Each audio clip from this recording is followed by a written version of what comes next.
Standing By, the Terry and Ted podcast, is sponsored by the UPS Store Canada.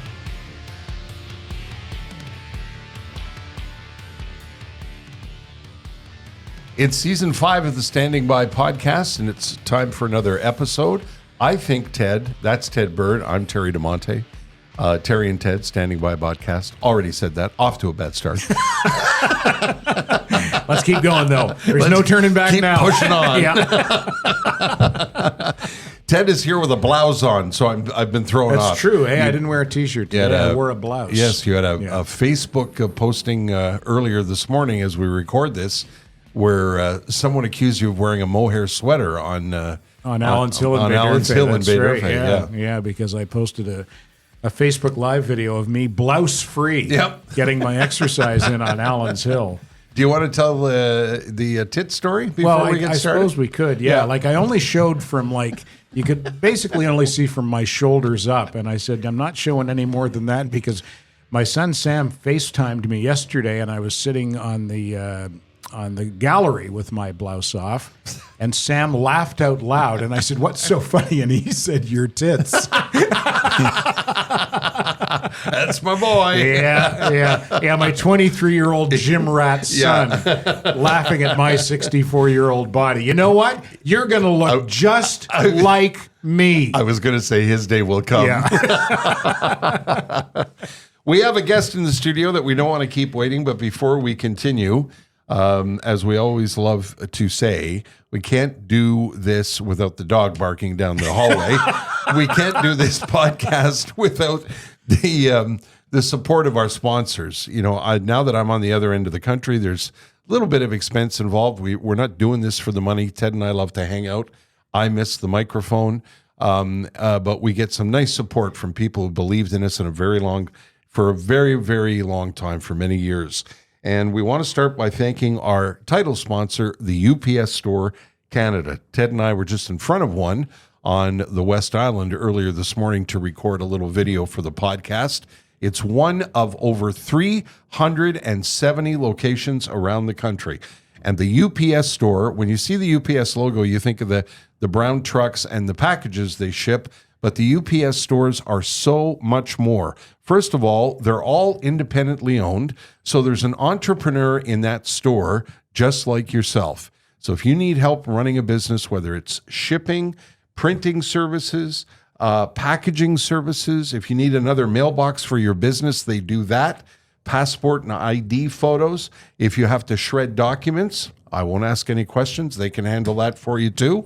It's really a one-stop shop if you run a small business, or if you've got some stuff that you need to move across the country like we did a couple of years ago. There was leftovers after the movers left, and we went to the UPS store and got everything packed up by the helpful people there and had it shipped across the country. No problem. The UPS Store Canada, title sponsor of the Standing By podcast. Thank you to David and the people there. Ted, would you like to introduce our guest? Our guest is a friend of yours and mine, and I actually met Steve through you. I don't know if you remember the story. Do you remember the story, Steve? That's a twist. Yeah, Steve Gregory is a Montreal businessman and a tireless advocate for military remembrance and also in helping military veterans today. And Steve, I'm going to let Steve tell. First of all, welcome, Steve. Yeah. Thank you very much. It's Thanks great for coming to have in. you here. Thank you. Well, let's start at the beginning then. Tell the story about how you met Terry and then how you and I met through Terry. I think we met on the street, actually. It was at a parade. I think I waved at him and it got his attention. And not weeks later, I'm sitting at a mess dinner. I had, by that time, got heavily involved with the armed forces, and Terry was at the mess dinner at the Canadian Grenadier Guards. And we had a nice chat, and I think we talked about your son that night, eh? Your son was doing a project. That's right. And that spurred the conversation about the military, and then That's right. I told you about Ted and his fascination and interest in military. Well, you did more than that. You actually brought me on the air very shortly after. Oh, okay. And I'll tell you that as a civilian with no, media exposure or anything, the opportunities that you gave me just to get the word out about Operation Husky back in those early days, it was huge. Oh, thank you, Steve. And, It was something that that chair that I sat in offered those opportunities, and I tried to take advantage of them as much as I could. So I'm glad to hear it was helpful. It very much was. Yeah. Operation Husky is a remembrance project that Steve created that honors the Canadians who served and sacrificed in Sicily during World War II. Operation Husky was the code name for the invasion of Sicily, in which the Canadians were prominent participants. And Steve, you got interested in that because of your son Eric and a school project he was doing, and something that you discovered that didn't sit right with you. Yeah, that's right. Tell that story. My dad, who also served in the Second World War, had passed a few years earlier, and my mother had met a veteran and invited him over for dinner at that time. And this fellow, who was an artillerer, so a gunner in today's language, sat at the dining room table regaling my son Eric and I with the story of his experience in Sicily. And as he was telling the story, I was surprised that I knew so little. I thought of myself as somewhat cognizant of the Canadian experience in World War II, but I had no idea that we were in Sicily. Coincidentally, less than a year later, I happened to be in Sicily with my family. And everywhere I went, I asked questions about the Canadians in Sicily, and they would look at me and say, Americani, Inglese. And I would have to say, no, sono Canadese, we're Canadians. There was a museum in Catania, 26,000 square feet, built exclusively for the Allied landing, no mention of Canada. Jeez.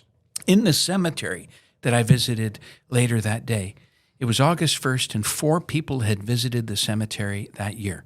In the little book. The Canadian cemetery. The Canadian War Cemetery in Agira. In Agira, yeah. 4 people. 4 people. And you were there in the summer, I assume. I was there in the summer. Now, Jeez. Eric, earlier that year, Eric had done a history project on the Battle of Asuro.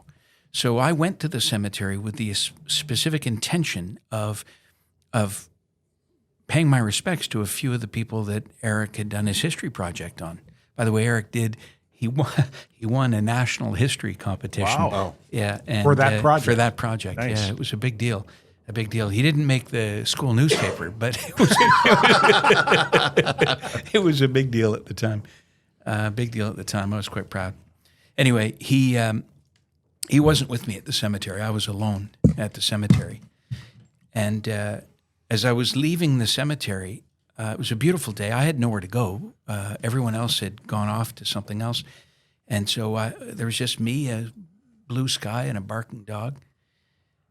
And as strange as it sounded, a little voice came into my head and said, what are you going to do? Where are you going to go? You got nothing to do. And then the little voice said, when was the last time this guy, the headstone I was in front of, a fellow by the name of Private Bland, when was the last time this guy was remembered? So I went over to his headstone. I put my hand on the headstone and I read his name and slowed myself down to read the full inscription, because his parents wrote the inscription. Mm-hmm. And I didn't want to be disingenuous. I didn't want to say, thank you for your service and screw off. So I stood there for a minute. And then I went to the next headstone, and the next, and the next, and the next. And I left near 4 hours later. And as I was leaving the cemetery, I was really overcome with emotion, with a sense of injustice, that all of these people, brothers, fathers in some cases, people 26, 33 with 4 kids, these people, we had asked them to send themselves into danger. They were all volunteers, 26,000 of them. We sent them there to uphold values that we purport to hold dear, freedom and liberty. We tell everybody it's important. And we sent them there. And they didn't come back. They paid the ultimate sacrifice. And my belief is there's somewhat of a social contract. You put your life on the line for others, we'll remember you, is what I sort of think. And here we had forgotten them. And is that, Steve, is that a consequence of the lack of attention to the history of what Canadians did over there and the price that was paid? I mean, everybody, I think most Canadians know what Juno Beach is. That's right. But that's where it ends. Yeah, yeah. Do you think that that's has something to do with it? Yeah, certainly. Like 11 months after, so we landed on Operation Husky. The invasion of Sicily happened on July 10th. June 6th, so 11 months later, we're in a big war. Now, 15,000 Canadians landed on June 6th, so more landed on the 10th. But within 10 days or a month, there were 100,000 Canadians in Normandy. There were 100,000 Canadians in Sicily, but it took months. So the scale of the action was really much greater in Normandy, and as a result, Normandy overshadows everything. So essentially, the people who fought in Italy have pretty much been forgotten.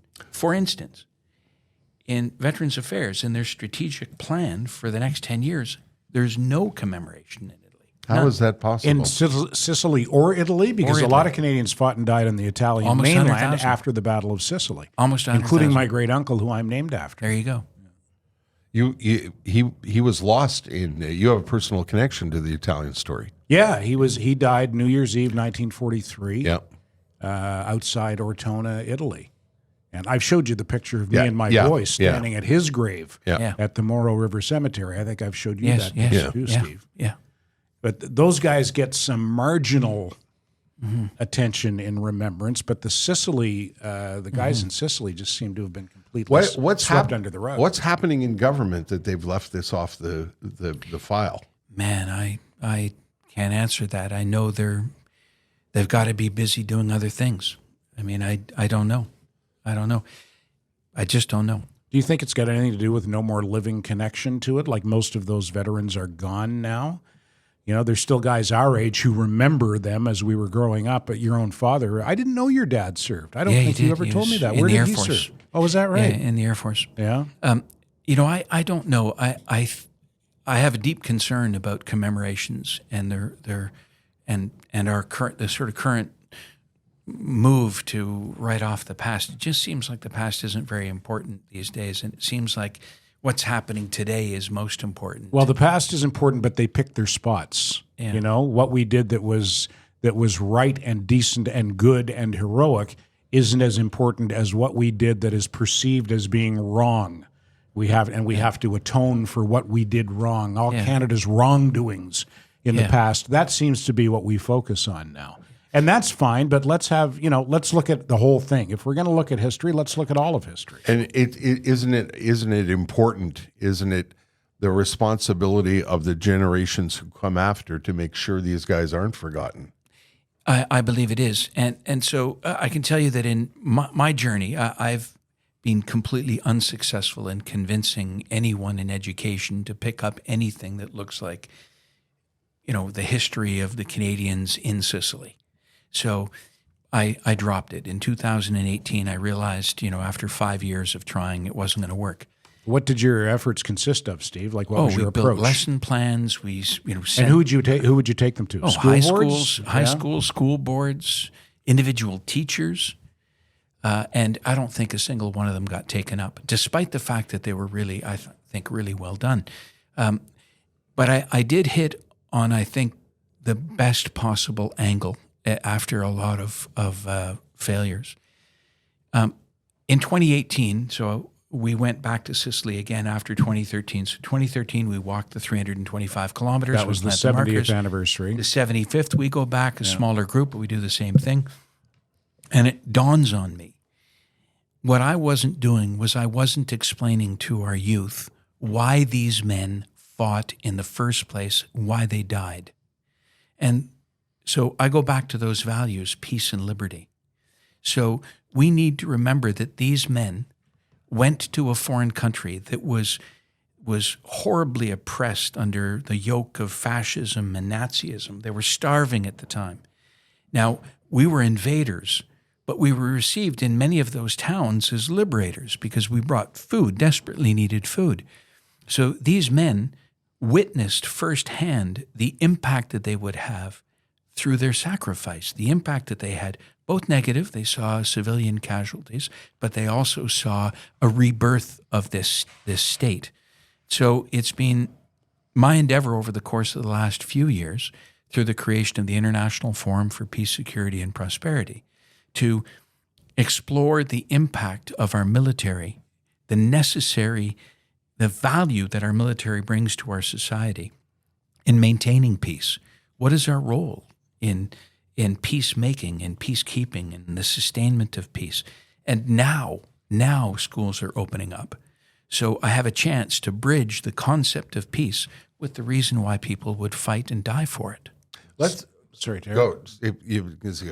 They've been more receptive to the idea of the peace conference than they have been to the idea of the absolutely. Operation Husky Remembrance Project. Absolutely. Well, that's 100%. good. That's something anyway. Yeah. Start. Well, Yeah. it's a crack in the door. We've got to open this door. Yeah. What does it tell us about our society if we do not honor those people, our parents, our grandparents, those people upon our success sort of stands upon their achievements. Yeah. So how do we just wipe that off and say, that wasn't very important, they didn't really do anything, we're the superstars? Well, we're not. We've made many references to Operation Husky, but there's people who I'm sure listening to the podcast who don't know what that means. Can you explain what Operation Husky is? Sure. 11 months before D-Day, so July 10th, the Canadians are part of the Allied armies, the Americans, the British, and ourselves, who invaded Sicily to open a front in the south of Europe to bring the Nazi troops from Northern Europe, from specifically France and Belgium and Holland and so forth, and Draw them down. Exactly into Italy, and essentially knock Mussolini, the Italians, out of the war. And Sicily started on July 10th. By September 23rd, the Italians are out of the war. So we were highly, highly effective. And the Canadians in particular, really, we punched above our weight. We were only 26,000. And yet Montgomery said of our contribution that his Canadians, he felt that much pride, his Canadians, he believes, had ended the campaign. It was with our efforts. The campaign was 5 days shorter than it otherwise would have been. That's tens of thousands of dead saved. And today, the commemorative walk you do Yes. is called Operation Husky? Operation Husky. Let's explain what that is. Okay, so unfortunately for us, as I mentioned, 26,000 Canadians. Imagine we're all on ships coming from Scotland. The Americans are coming from the United States and from Africa. The British are coming down from Scotland. Well, 3 of our ships get sunk. And on those By three... U-boats. By U-boats. And on those 3 ships are 500 trucks. So our troops land on the beach and have to walk into battle. And if you've been to Sicily, you know it's not flat. So we decided that a way to honor them and to connect our youth with peace was to create something called the Walk for Remembrance and Peace. So we will walk on July 10th from the beach to each of the 23 towns. And as we walk, we're going to place markers, like this marker that I'm holding in my hands, one for each of the men that died. And on it, it says in Italian, it says here, Il 6 luglio del 1943, il Warrant Officer Class 2 Matthew George Petz, RCAF 40th Squadron, morì non lontano da questo luogo, possa la sua anima riposare in pace e il ricordo del suo sacrificio vivere sempre in noi. So this soldier died not far from this spot. May his soul rest in peace, and the memory of his sacrifice live on in us. Yeah. And the reason it's written in Italian with the Italian bandiere is the Italians didn't know. Yeah. I had to tell them. Right. Il sangue, the blood, de me connazionale, è qui, in la vostra terra. It's here in your earth. They didn't know. They called us American. Now they don't. Yeah. We've got literally hundreds of these markers all over Sicily. In fact, the Americans and British contingents have now picked up this story. They've signed MOUs to operate using the same ideas as our Walk for Remembrance and Peace. And this summer, I'll take back hundreds of Canadians, and 20 of us or so will walk the whole 325 kilometers. and we'll plant, we hope, 754 markers. And there's nothing like a walk in July in Italy. Oh boy, yeah. Well, I've always said Jesus. I've gone twice. I went in 20. I think I did 2018 Wow. and 2019, Yeah. and that's how I got started on the Hill and Bay Durfee. Because Yeah. before I went, Steve said, "You've got to train. You've Yeah. got to do something. Find some hills to walk up and down because that's what you're going to be doing." Yeah. And I thought to myself when we were over there in the July heat, and I thought to myself, those Canadians in 1943, they did this in those thick wool uniforms, carrying, I don't know, what were their packs and what did their weapons and packs weigh, Steve? 60 pounds maybe? I don't They know. actually were given shorts and That's cotton true, yeah. uniforms Oh, were on, they? on Oh, the good. ships. Yeah, except that wasn't really very helpful because if you've walked through the fields in Sicily, you know that you would shred your knees in a minute in the sharp grasses and the rocks. I mean, it was completely inhospitable terrain. Yeah, and on top of that, Germans are shooting at them. That's and right. meanwhile, we're walking around and I'm going, when do we get gelato? Well, if you've ever been lucky enough to be in Italy, you know about the heat. The heat is punishing at that time of the year, and especially in Sicily because you're so much farther south. And Well, we have it figured out. Right? you do. Yeah, we start at sunrise. Right. All right. So just before the sun comes up, we got our little headlamps on, and, Yeah. and we're heading out there. Most of our walks are about 20 kilometers, but 5 days we walk 2 walks. So our longest day we'll walk 34 kilometers. Yeah. But we'll do 310 stories. Like we'll climb. It's like climbing 310 stories over the course of that day. What motivates you to do this, Steve? It's clearly a personal passion, but where does that come from? It's just the right thing to do. I mean, the RCR, the Royal Canadian Regiment, that I'm very close to. They're beautiful folks. They have a motto, and that is never pass a fault. And we as Canadians, if we want a great society, we got to fix things that we see that are broken. We got to step up and fix them. You just can't go, it's broken, it's not my problem, and move on. And this was one of those situations. I left that cemetery, and I felt a very, very deep personal commitment. I had to bring us back there and remember those boys. Are the locals starting to understand? Because you've been there how many times now? 17. Okay, so every July, do they come Oh, out? the official trips. How many of the official Yeah. Op Husky trips have you Yeah. done? 4? Well, 3 including or the 4? peace. 3. This will be 3 peace walk. 3 Operation Husky projects. But on top of that, I've done 3 peace forums. And you're always over there in between You organizing have to be. things, So right? usually I go in November to pitch high schools to get the high schools engaged. Yeah. We seem to have some construction going on in the building, eh? So All right. Our producer's going to look into it. Yeah. the pitching of high schools in November. That way I get them onto our conference, our contest, student contest. But I can tell you, to answer this question, I have never, there's 2 questions we don't ask ourselves often, and we can't answer if we were to ask them. We don't know our full potential, and we don't know the future.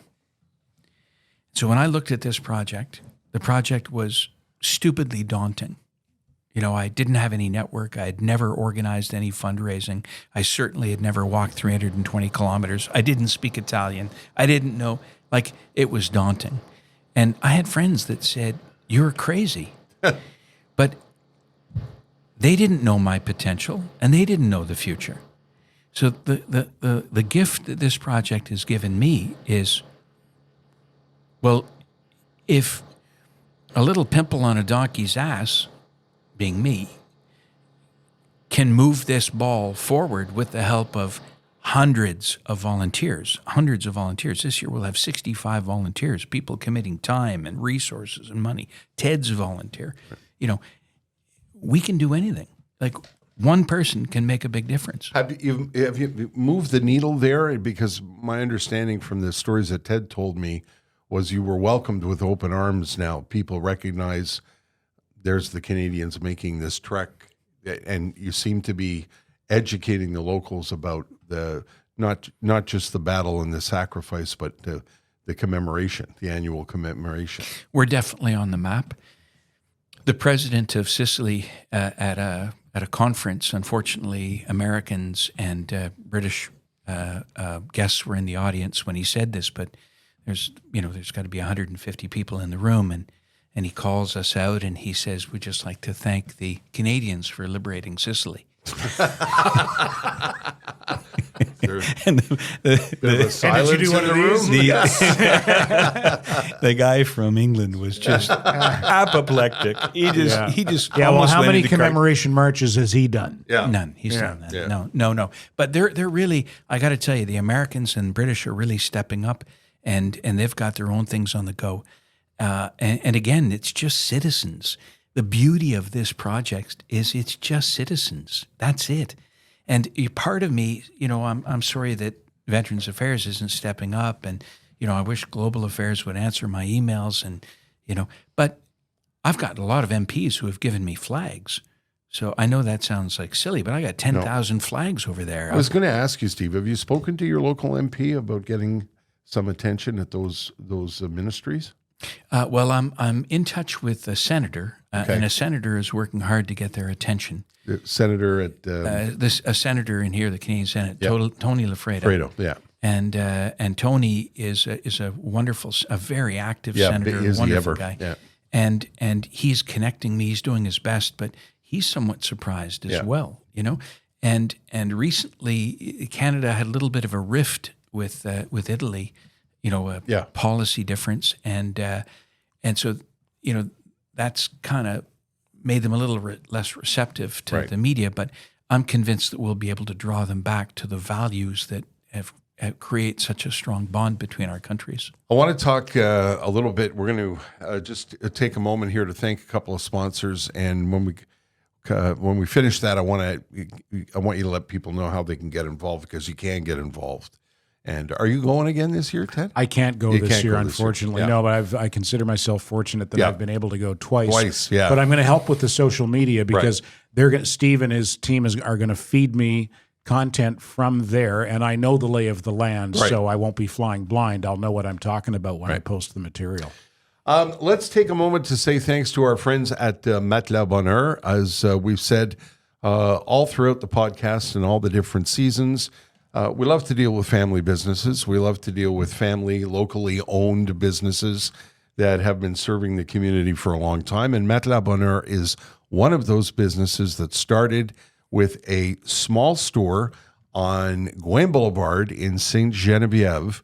And by the way, that store is still there, and they've renovated it beautifully. But over the last almost 30 years, their passion for a better night's sleep has been served by the family that owns and runs the company. They have just such a great ethos at this company. They love to deal with mostly Canadian suppliers. They're Quebec-based. They're Quebec-owned. They're family-run. When you go to the head office, well, you can't go to the head office, but I've been invited to the head office, and Dad's in the corner office, and one of the sons is in the store, and one of the daughters is running marketing, and there's relatives in the warehouse. It's a real family operation, and you get that vibe when you go into a Matelas Bonheur store. You'll be treated with warmth and manners and welcomed with a smile. And then you can go about the business of choosing a mattress, which is pretty hard. They'll help you with it. But really, it's a great, great shopping experience. And buying a mattress isn't any fun. So why confuse the notion of buying a mattress with walking around couches and lazy boys and washing machines? Go to a place where they dedicate their whole business to a great night's sleep. That's my friends at Matelas Bonheur, matelasbonheur.ca, locations all over the greater Montreal area. Steve, do you still have your Fisker? I do. Steve has a car called a Fisker. It's an electric car, right? That's correct, yeah. Yeah. And it's wrapped, he has it wrapped in Respect Canada logo, and that's another one of Steve's projects or initiatives that we can talk about a little bit later on. But I think you'd look good in a Jaguar. Don't you think Steve would look good in a Jaguar? I do. And I think Dina, your wife, would look good in a Land Rover. And I know exactly where you can go to get both. Yes. Jaguar, Land Rover, Laval. Speaking of family-run businesses. Yeah. Nino and Renato Di Cubelis are the brothers who own Jaguar, Land Rover, Laval, and they're the nicest guys you'll ever meet in the whole wide world. And you walk in there to this high-end dealership, and you get down-to-earth reception and service. They're the nicest guys, and their staff are the nicest people too. And I always find it a little bit funny that two Italian guys are dealing these so obviously British brand automobiles, you know. And I always wondered, who are they going to hope for in the World Cup if it came down to England and Italy? Do they have to hope for the brand that they represent, or do they? I don't think so. No, I don't think so. There's something about Nino and Renato serving a spot of tea. Yeah, no, it's not going to happen, eh? Yeah. But I'll tell you, if I may, the Italians have style, and so do Jaguars. Yeah, you got that right. They really you got do. that right. They really do. A beautiful product, and as we like to say, you know, the product speaks for itself. Jaguar and Land Rover, they're outstanding luxury brand automobiles. The difference at Jaguar, Land Rover, Laval is that down-to-earth approach that you get as a customer. If you are in the market for a high-end luxury automobile, do not buy anything until you go to Jaguar, Land Rover, Laval. The McLaren dealership is right next door. They own that as well, Steve. If you're looking for a $1.2 million McLaren with a paint job that costs $100,000, I can hook you up. Thank you very much.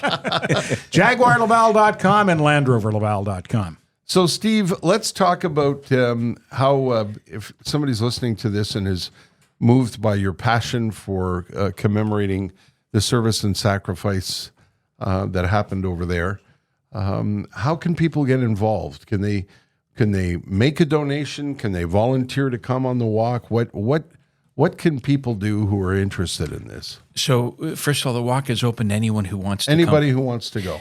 We start the walk on July 10th, and we go all the way to the 30th.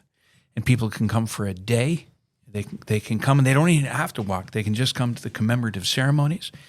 I'm bringing over pipers and drummers and a piece of Bailey Bridge for Leon Forte, where the first Bailey Bridge in World War II was ever deployed by Canadian engineers. So we've got a lot of events happening.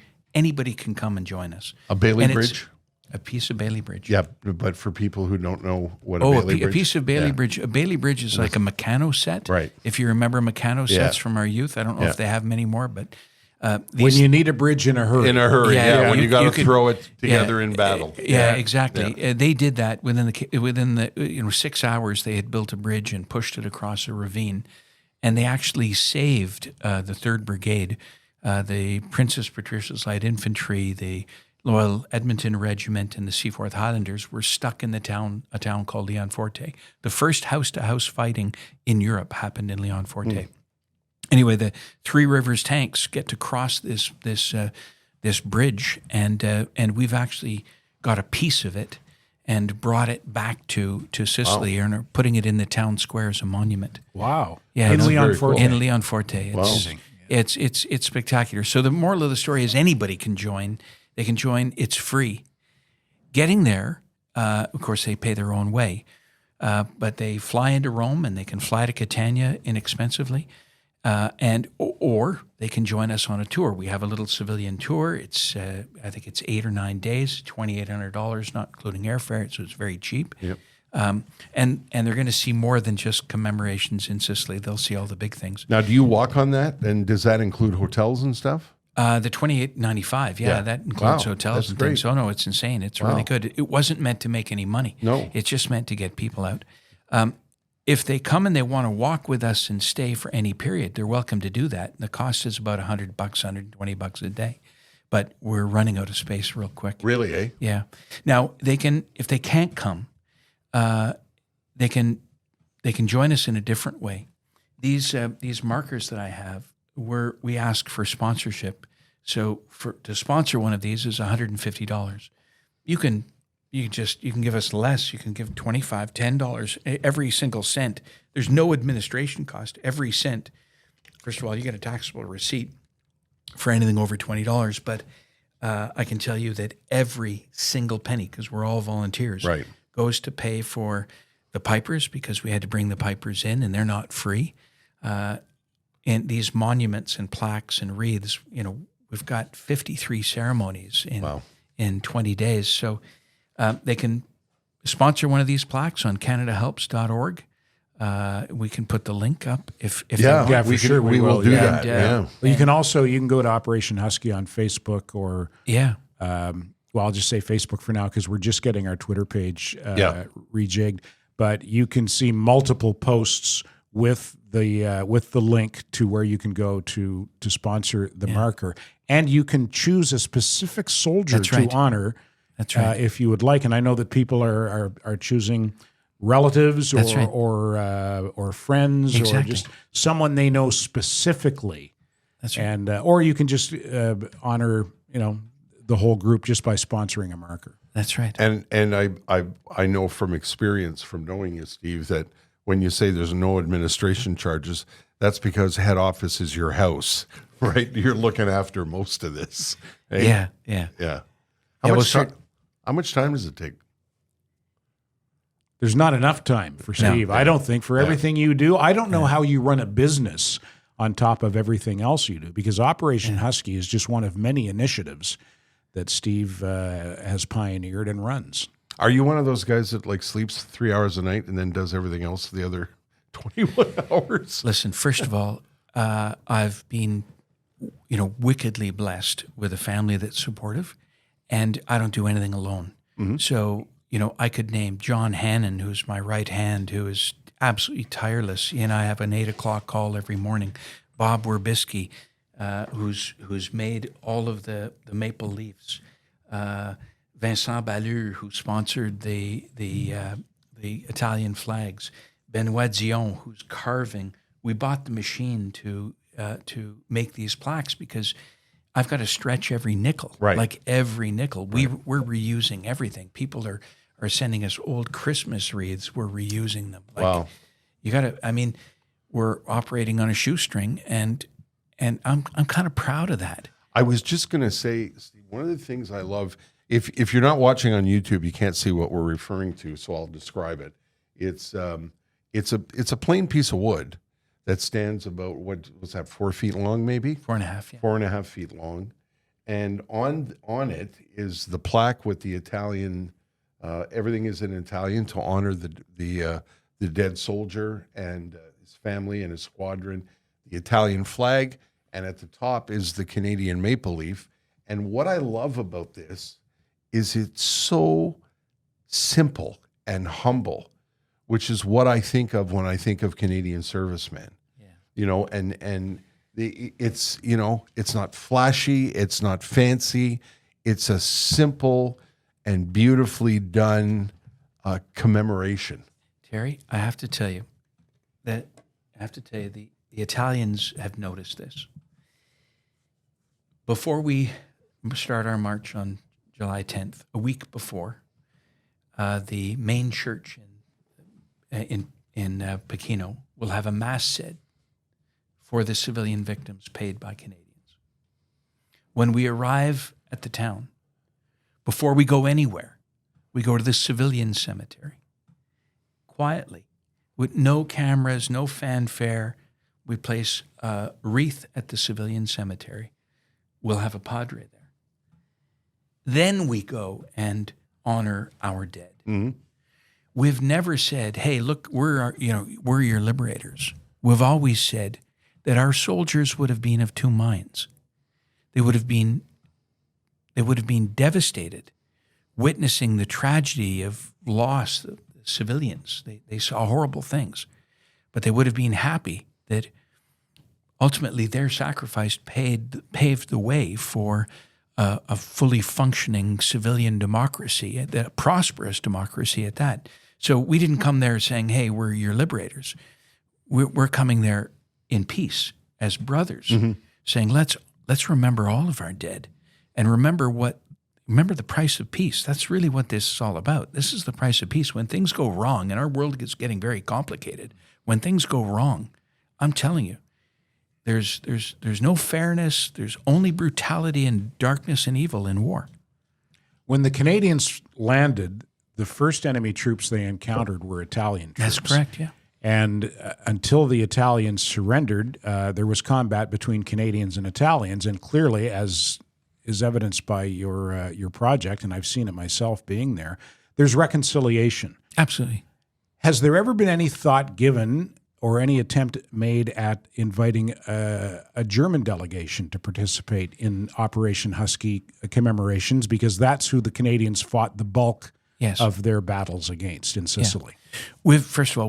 We've never visited Sicily in an Operation Husky activity without going quietly and humbly to the German cemetery to place a wreath for the German sacrifice. I'm very happy to say that the German defense attaché will be with us on July 7th at our peace forum. That's really right. Nice. And we have, it's a sensitive thing.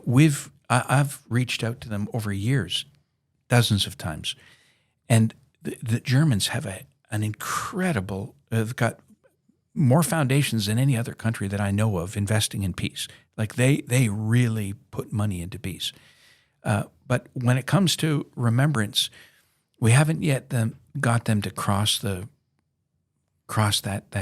frontier. Right. But they're very active in the peace conference that you have. They in are Sicily? there. In fact, good. the German academies, two German academies will be present at our military academies. Yes, yeah. they'll be. German cadets, in other words. That's military correct. cadets. Yeah. Wow. Yeah, and they're our allies. I mean, they're tremendously valuable allies. I don't mean to be or flippant, but is it still a touchy subject? Yes, it for is. Germans? Absolutely. Yeah, that's what I thought. Yeah. It's even actually a tough subject for many Italians. Yeah.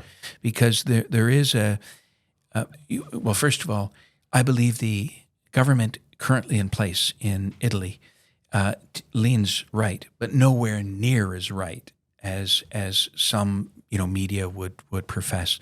These people just want to govern a country effectively, in my humble view. There is an element, in Sardinia and a little element in Sicily that I've confronted. I was with Canadian veterans, decorated veterans, young veterans, mind you, thank God, in an Italian. So you're talking about like Afghanistan veterans? When Afghanistan you say young veterans okay. and Bosnian veterans, but fully decorated.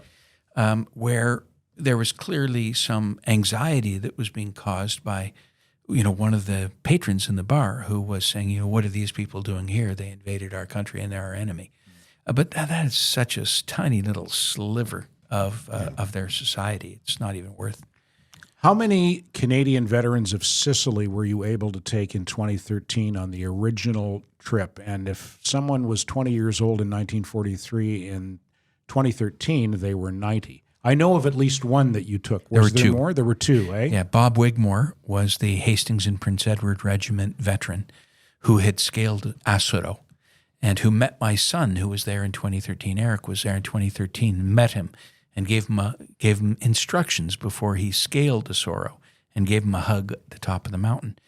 But the rock star for us then was a fellow by the name of Sherry Atkinson. Sherry was a captain with the Royal Canadian Regiment. His war ended with a near mortal wound at Nisoria on the 27th of July. I think he passed when we were there. No, Did he not in 2018 or 2019? He passed in 2019. But was it when we were there in May of 2019 or no? No, I don't believe so. I don't believe so, Ted. But his wife, Susan, very generously sent us a package of 8 neck coolers. Now, this is really serious because when you're walking 20 kilometers, heat stroke is something you really fight hard to stay away from. And those neck coolers are invaluable. And I thought, I've got 8 of them. It just so happens I've got 7 Royal Canadian Regiment members with me. So each of them is going to get a gift from Sherry. Again, I don't mean to be flippant, but I want to ask you, for people who may be considering going, there's a lot of people who I've always wished to travel to Italy. It's a popular destination, and for many, many good reasons. It's a beautiful country with, wonderful and warm people and spectacular food, great wine. Yeah, I was just going to say, Could they not eat earlier, though, Steve? Every night we were eating at 10. We'd sit down to eat at 10. But that's the Italian way. I know. I their, discovered that. They have their siesta in the afternoon. They shut everything down, and they amble towards dinner, and they go for a little walk. And that actually was going to be my question. With people who want to go on this, there's the serious side of it, the commemorative side of it, and the historical perspective side of it. But for people who are considering maybe jumping aboard the trip, is there any of that amazing food and locals and, do you get to experience Italy? All of it, I would say. Yeah. In my experience. There's two. We've got two types of adventurers, and I'm going to call them adventurers because there are some that this is a pilgrimage. Yeah. And for many of the guys that are closest to me, this is a mission. Okay, so it's not a holiday.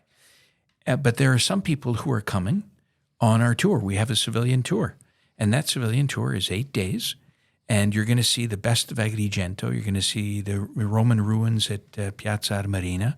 So you'll see Greek ruins, and there's the seafood, and it's they're really going to overdo it. So it's a real Italian experience. But I'll tell you, we're cooking all of our own meals. Because we have to control our protein intake for the walk, and we're eating at 5 o'clock, not at 10 o'clock. Maybe I will come this time.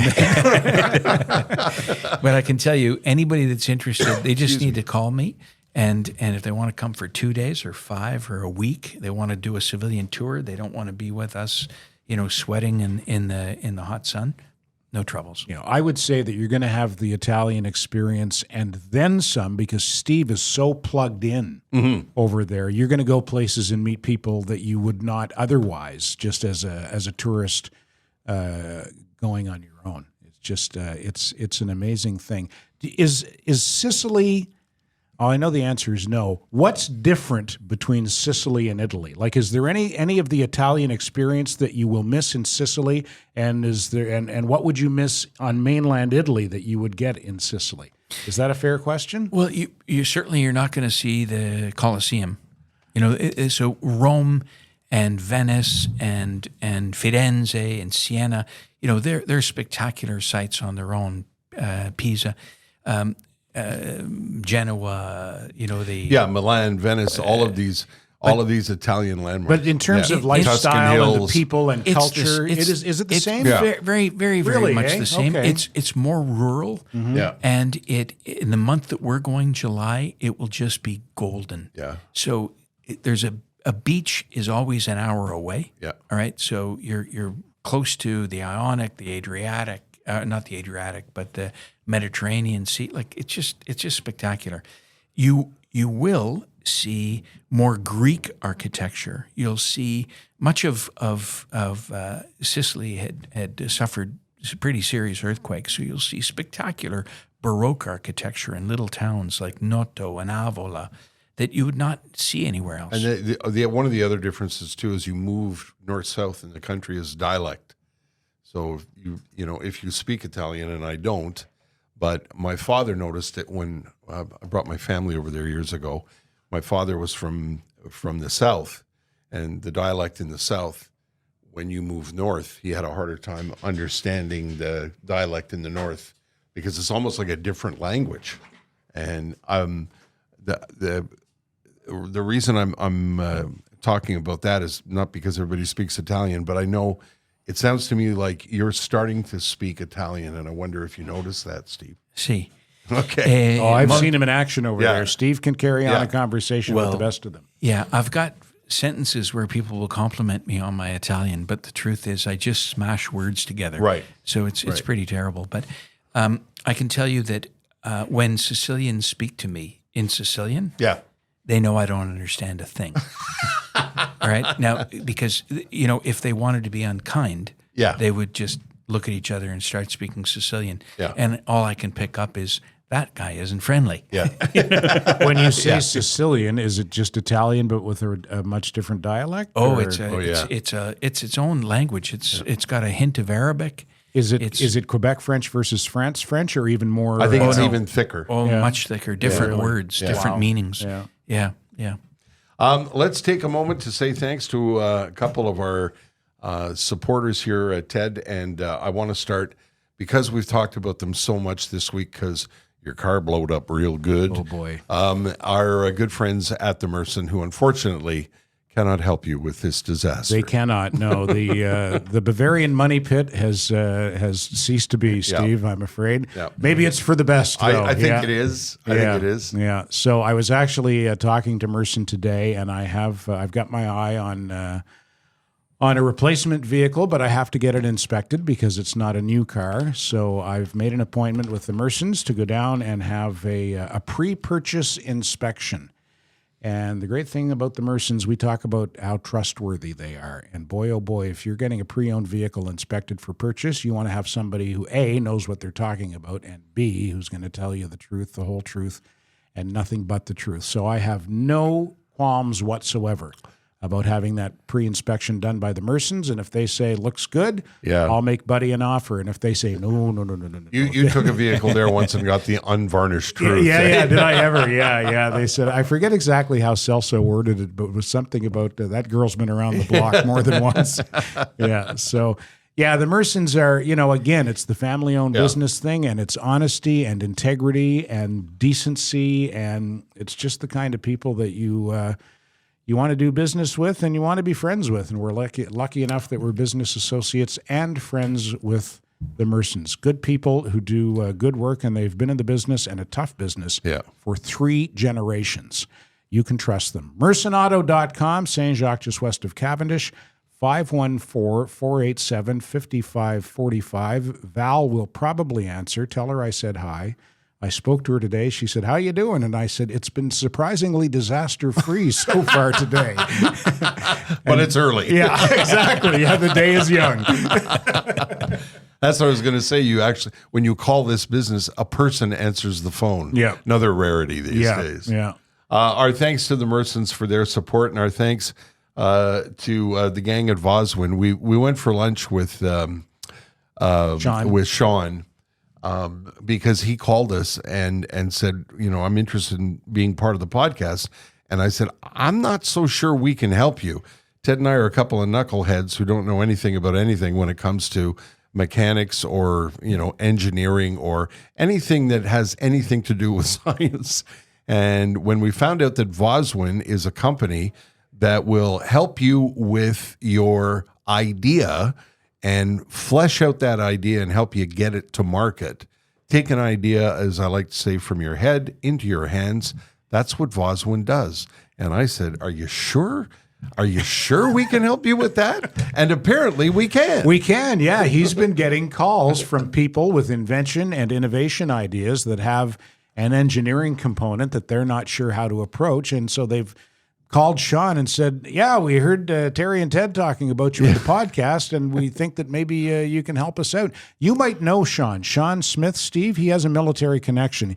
He has a connection with the Black Watch. Okay. You'd probably know him to see him because I know that him. the military community is a small one, and if you narrow it down even further to the Montreal military community, I'm sure you know Sean. Yeah. He's a good guy, and like you, do you remember my invention idea that I ran past you Garlic a few popcorn. years ago? No.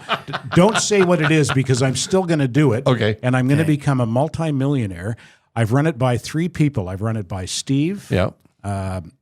Robin Burns. Okay. Yeah. Who is the former hockey iTech. equipment. Yeah. iTech. King of iTech. Basically pioneered the hockey shield, the face shield, and built a hockey equipment empire. A great innovator and smart man. Yeah, and really well-involved Montrealer and one of the nicest people on the planet. Yeah. And I ran it by him, and I ran it by Sean. Right. And Robin, I forget what Robin said. I remember you, Steve, said, your baby's ugly. I did. But I've subsequently locked that thought away and thrown away the key. I can't not remember that idea. Sean kind of went, but anyway, there's honesty for you. Yeah, there you go. Come to him with truth. Yeah, if you come to him with an idea and he doesn't think it's a very good one, he'll tell you. And maybe he can give you some options. Maybe he can help you innovate your innovation. Mechanical engineering and design, electrical engineering and design, industrial engineering and design, and software development. Vozwin does it all. If you have an invention idea or an innovation or something in your existing business, that needs to be done, has an engineering component, and you don't know how to do it or you're not sure how to approach it, Vozwin.com. Ask for Sean and say, remember Ted Bird, the guy with the bad idea? He said I should call you. And I just want to remind you, when your idea is sold to Amazon for $80 million, I would like a ride on the private jet. Okay, no problem. Okay. We're chatting with Steve Gregory. Steve, I wonder about the future of Operation Husky. How long can you go? So I've given that a lot of consideration myself, thinking, when I stop, what happens to this? So to make sure it survives, we built this 325-kilometer walking trail called the Walk for Remembrance and Peace. We're launching on the 10th a printed guide with all the maps. A high school in Sicily put all the maps online for us, so you can download the GPS maps. So you can walk. It's like the Compostela di Santiago. You can just do it on your own. It's a signed walking trail. And the International Forum for Peace, Security, and Prosperity, which happens every year in the month of March. Last year, we had 33 countries, 37 military academies, the London School of Economics. Like, we had some big shooters. The Assistant Secretary General of the UN Peacebuilding Support Office. She was spectacular. Elizabeth Spahar, she opened our conference. So I'm hopeful. I'm hopeful that we've been able to create an event called the International Forum, that as part of it, people will take a little walk on the Walk for Remembrance and Peace and keep the memory of our men alive. That's, why am I doing this? Like, there's only one reason. I've often thought that if it was my son that passed, and my son is now a second lieutenant with the Canadian Armed Forces Reserves in the artillery, if it was my son or my nephew or my brother or God, my father, how long would I want to remember them? How long would I think it would be acceptable to remember them? How long would my effort be worthwhile? The only answer to that is in perpetuity. Yeah. That's right. Yeah. And so I really feel like it's important for me to anchor this so significantly that if I pop off tomorrow, that somebody else thinks there's an idea worthwhile enough to continue it. And there are lots of little obstacles in this, like sometimes people are, you think you're going to get support, and you're disappointed. But I keep remembering that the only people I feel I need to make happy are the guys that are up above, right. that no matter what I've done, they never complained, and no matter what I've done, they've always cheered me along. That's how I felt in my heart. I wish more countries, including Canada, would follow the Dutch example. And I only learned about this my very, very first time I went to Europe. We ended up in Amsterdam, and the first place we went to, being our age at the time, was a bar. Yeah. And we're sitting at the bar having a beer with Blair, and the guy behind the bar was playing Rush. And we said, "Hey, you like Rush?" And anyway, long story short, when he found out we were Canadian, there was no bill. And I didn't understand it. I thought, what is the... I mean, I know my history, but I didn't understand what a guy in a bar playing Rush at 11, the volume 11, why he would want to buy us a beer. And I found out that in Holland, you don't get out of school. Elementary kids put candles on graves, on the date of the commemoration of the liberation of Holland. And Canadians are revered there because it's taught in schools and it's passed on from generation to generation to generation. And it isn't uncommon for somebody in Holland to say thank you to you. Terry, the pipers I'm bringing over are the 48th Highlander pipers from Holland. Wow. At our ceremony on the 29th of July, Jimmy Hilgen of Holland will be conducting a candlelight ceremony in Ajira for the Canadians. These people are amazing people, and we can't be, I can't be grateful enough. No. But I think they're the example. You need to do more from the time kids are 10. I agree. 8, 9, 10 years old. People have to remember. How long do you want to be remembered? Seriously, you give that one thought. Like, who's going to remember you if you don't remember others? If you know, he's already just Sam's dad. Sam Bird's dad. Well, you know what? Someone said something to me a long time ago that I thought was pretty cool, and I feel the same way about my own kids. Someone said, as long as you're alive, your father will never die. Yeah. So maybe that's why Maybe that's why we instinctively perpetuate the species, because we want to keep ourselves. It's kind of a selfish thing. Yeah. I know that if I procreate, then I'll still be alive through them, kind of thing. yeah, Right. yeah. That's a bad answer to your question, though, Steve. Well, that's a great note to end on. Yeah, I went off on a bit of a tangent there. Sounds like I just smoked a big fat one. You know what? Here's what the species. Maybe that's what Elon is taking care of. Right? He's got that all worked out. Right. Steve, I can't thank you enough. Well, I got to thank the two of you. Yeah, I hope this episode of the podcast resonates with a lot of people who are interested in this topic, and hopefully you'll get some inquiries about Operation Husky. I'll tell you, it's an experience of a lifetime. I know you would agree with me, Ted. 100%. Yeah. You think about commemorations, and it's maybe going to a ceremony on November 11th. This is nothing like that. This is you're walking through a street where thousands of children are waving Canadian flags, and the church bells are ringing, and the pipes are roaring. Yeah. And it's really something. And you're plugged to behold. into people and an event where you're going to learn so much about what happened. It's not one of those things where you go and you look around and go, I wonder what happened here. Yeah. I know. You're going to know. You're going to find out because it's educational as well as inspiring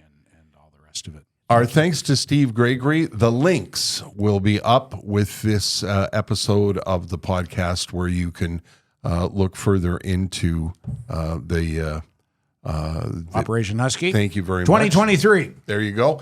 And our thanks to this season, I keep forgetting to thank Poseidon. Thanks, Poseidon. My pleasure, gentlemen. He's a producer and also the guy that runs upstairs and tells the people upstairs to stop it. Stop with the drilling of the cement.